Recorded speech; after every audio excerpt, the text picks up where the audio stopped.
So I told you guys a while back that I wanted to make a new wig wearers video, and to sort of give me some questions and let me know what kind of what your questions were. So I've taken a few of those questions, I have them written down here, and I'm going to cover these little topics in this video. And then if I get some more questions or whatever, I'll make subsequent videos. I just didn't want to make one like super long video. So let's get into it.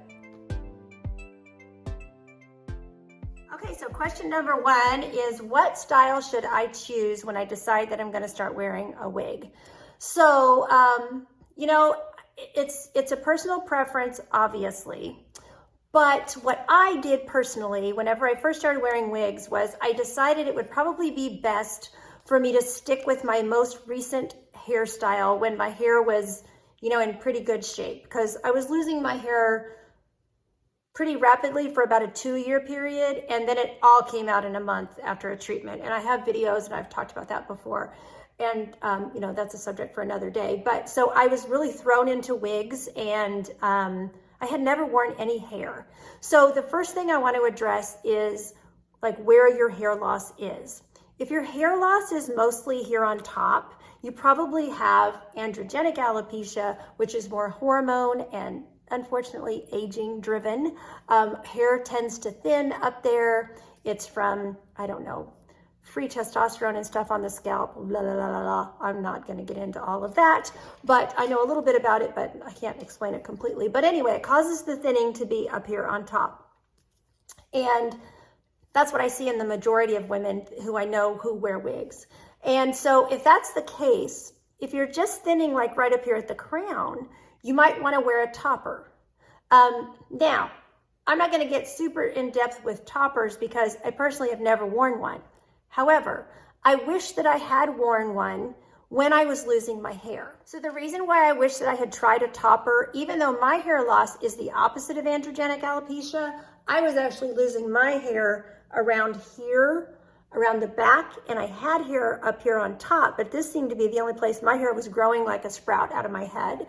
The reason I wish I had tried a topper was because I still had pretty good hair up here, and I had something to attach it to, and I feel like it would have given me a little more volume to my hair, and one thing that freaked me out when I was losing the hair back here was like those times, so say like I'm walking into the grocery store and the wind blows, I would be walking into the store like hanging on to my hair because I was so freaked out about people seeing all these bald spots back here, even though honestly, y'all, people don't look at you that close. I now know that, but at the time I was super, self-conscious about it, and I didn't know that. So I wish I would have worn a topper, even with my hair loss, just to thicken up my look. One thing with toppers is that you want to make sure that, the topper is going to clip into your hair. There are systems that they glue in, but I don't know anything about that, so I'm not going to go into that. But so your basic, your toppers that you're going to get from, different wig suppliers and stuff, online wig companies, most of them have pressure clips in them. And you want to be able to have really, healthy hair to clip into. You don't want to clip into those little thin strands. If you're losing your hair on top and it's thinning, you want to get down to where you're clipping that topper into that, the heavier, healthier hair.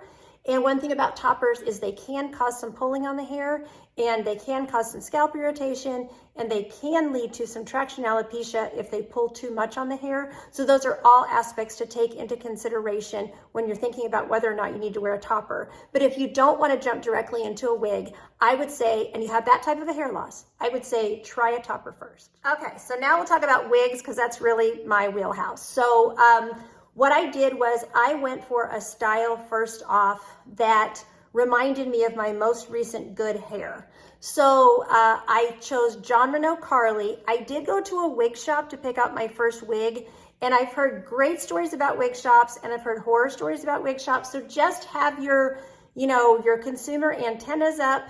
If it, if it sounds sketchy or whatever, and if the prices are outrageous, then maybe don't buy there. But I actually had a really good experience with the wig shop that I went to, and the wig shop that I went to understood that I could have shopped online, and they gave me a 30% discount, and their price was the same price that I was seeing online. So if there's a, look at the styles online. and pick out a style that you like. So if you are really nervous, I would go with a style that matches, a recent haircut that you've had. If you're daring, then maybe you're just going to say, I'm going to wear wigs now, so I want curly hair, I want straight hair, I want red hair, I want blonde hair. Then you do you, But what I did personally, because I was nervous, is I went with a brunette that matched pretty, as close as I could to my hair color.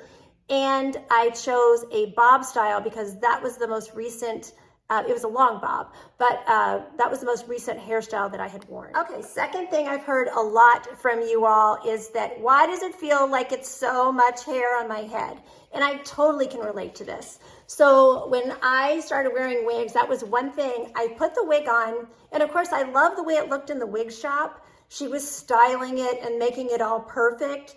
And then I got home and I went to wear it. I literally needed to wear it the next day. And I was going to a big group. I was in a Bible study and I was in leadership with them. And I had really, really good friends there who I know would be really supportive, but it was still like weird. And I was working with junior high and high school students. Oh, the most critical people in the world, although they were so sweet. They actually couldn't tell. A couple of them asked me if I got my hair done. So made me feel a lot better. But anyway, so I put it on my head that morning, and I really didn't have a choice. It was either that or a baseball hat because I had lost almost all my hair. So I just knew, I was like, girl, you got to wear this thing, whether you like it or not. But it literally, I have told people before, I felt like there was like a cat laying on my head. It felt like it was so much hair. I just didn't know what to do. So remember, you've been looking at a thinning scalp. So it's gonna look like a lot of hair. Watch reviews and listen to what the reviewers are saying about density. That's why it's really important to me to tell you guys when I do reviews about whether or not I think a wig feels like a natural density. And like this wig I'm wearing right now, this is Aria by Jon Renau. This wig has no permatease. It's a hand-tied cap. The Carly that I got was a hand-tied cap too. And it was more expensive, but the lady at the wig shop did say it will feel more like it's molded to my head, and it would, it would have a lower density. And she was definitely right about that. It had a mono top, it had a lace front, full lace front. So, it felt very, very, it looked much more natural than a wig that would have had, say a basic cap that has a lot of permatease and stuff like that. So, just listen in reviews for, what the density is like, and try to get the lowest density unless you had like really, really curly hair. So another thing to consider when you want the wig to look as natural as possible is how much hair you do have that you're going to have under, of your own bio hair that you're going to be, wrapping, putting in a ponytail, whatever, underneath that wig. And depending on where your hair loss is and how thick your hair was to begin with. I mean, I have gotten to know women online and messaged, and they've sent me their pictures and things like that because they were struggling with some of these things.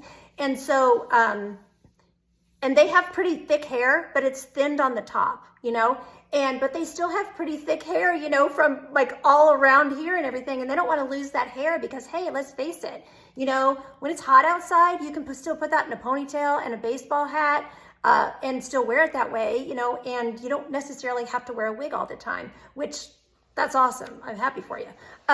So, think about that, because that is going to maybe add to the full, it could, for your eyes, add to the fullness, a full appearance of the wig. So you're going to want to look for videos on how these, how women wrap their hair underneath. You can braid it and circle it around and stuff like that. I've seen some really, really great videos on YouTube. So search for that, because that will be another thing that will help you not have that feeling like, oh my gosh, this is just so much. Last thing about just that, why is this so much hair feeling on your head? You're just going to have to get used to the wig. That's just how it is. And give yourself a little time. Give yourself plenty of grace. If you're not ready to wear it out in public, then wear it around the house. Maybe wear it amongst good friends who you can trust and, who are going to be supportive. Wear it out on errands. Wear it to the post office. Wear it to the grocery store, whatever, wear it where you're going to just be around strangers maybe, you know, wear it on a vacation where you don't know anybody, you know, and get yourself used to it. It's funny, my mom has recently been going through this. She's been getting herself used to being more comfortable wearing her wig, and she keeps texting me every day and she's like, I wore it to book club today. And I'm like, go mom, you know, but it does, it feels like a lot of hair when you're used to looking at thinning hair. Okay, so real quick recap. So as far as what to wear atop or a wig, consider your hair loss, consider how much hair you still have remaining, and think about whether or not you have good healthy hair to clip a topper into. Maybe start with a topper before you jump right into wigs. That works well for people. Other people want to go straight to wigs. If you're going to go with a wig, think about your own, you know, your own, how bold you are personally. You know, can you go right into a different color, a different style, you know, curly hair if you had straight hair? If you're just ready to go all in, then go all in by all means. But if you want to be a little more conservative with it, like I was, then choose a style that's going to look more like your most recent healthy hairdo and a color that is, you know, more like your natural color. And eventually you will find yourself getting more comfortable, branching out a little bit more. So I hope you found this this video helpful, and you know, shoot me questions down in the comments if you want to. Message me, you know, on my socials, whatever you need to do. Just keep reaching out. I'm here to help. So thanks so much for watching. Don't forget, you're absolutely beautiful. Bye.